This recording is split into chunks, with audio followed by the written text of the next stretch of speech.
Welcome to Luca is a Billionaire, where the only thing I invest in is your answers. You start by confirming compatibility.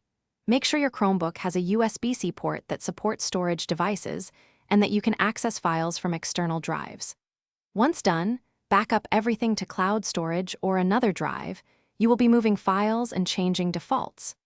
Next, pick an external NVMe SSD plus a USB-C NVMe enclosure.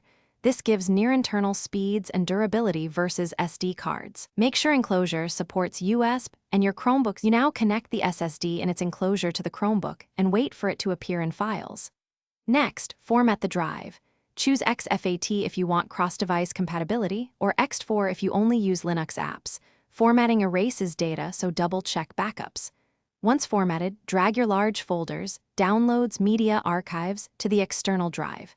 Make sure to move, not just copy, so you free internal space. If an app lets you select storage location, point it to the new drive. You finish by setting defaults. Change save locations in apps to the external drive and pin folders in the Files app for fast access. Once everything runs from the SSD, verify boot stability and that app's read/write without delay. If the drive disconnects or runs slowly, make sure the USB-C cable and enclosure are USB 3. X and USB compatible and update enclosure firmware if available. If problems persist, test a different cable or enclosure and review Chromebook power/sleep settings to prevent unintended disconnects.